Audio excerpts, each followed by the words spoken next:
So, what organizations do you work closely with? I try to work as an independent activist and artist slash musician, but I've worked with several organizations, uh, QTPOC, ENC, I forget them all, the NCTE. But yeah, mostly independent. I don't like to be affiliated with any organization. Mm-hmm. So, how do you know Greenpeace? Greenpeace is everywhere. Like even protests that don't have anything to do with the environment, Mm-hmm. you see Greenpeace people, which is awesome. Mm-hmm. So, what issues would you say are closest to you? As an activist, my focus is on the rights of trans and queer people of color because they're the most marginalized. But I'm pretty passionate about environmental issues and social economic issues. So, let's talk about now the money in the politics.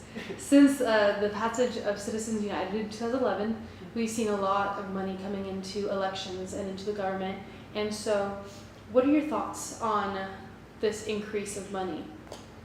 Money should be going to the communities, and the communities should be building leadership within themselves, not depending on politicians or anyone like that. Mm-hmm. So, do you think that that has a big effect on North Carolina? North Carolina, there's a lot going on. The gerrymandering of the districts has been pretty awful. The supermajority of the GOP has been pretty awful as well. Mm-hmm. I believe that there should be a balanced amount of liberal and conservatives in every Congress and state government. But still, I think communities should build their own leaderships and not depend on politicians or the Mm-hmm. government. Keep it local, Mm-hmm. definitely. So, Duke Energy, again, one of these big corporations, is known for spending millions of dollars and putting it into lobbyism and, certain candidates in elections. Mm-hmm. And so, do you think that that has a large effect on the policies that are coming out? Yeah, it seems so obvious, and it is so weird that it can happen. Someone who works with Duke being in charge and making decisions that directly benefit Duke and hurt the environment and the people of North Carolina. And it's surprising to me that this can happen and it can be legal.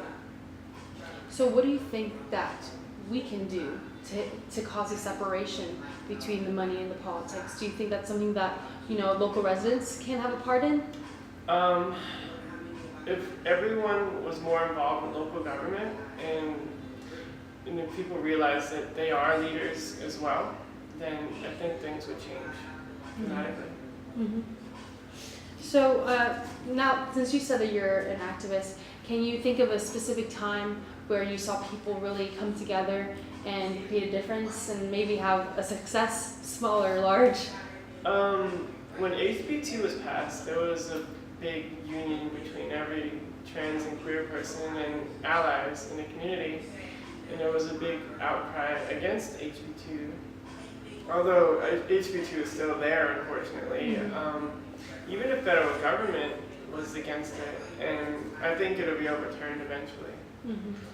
But it's been one of the most unifying moments I've seen in North Carolina. Mm-hmm. So do you have some hopes to see in the future? Some things that you'd like to see?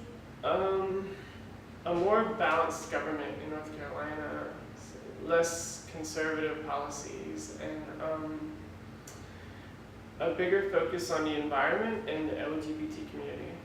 Mm-hmm. Thank you so much. My pleasure.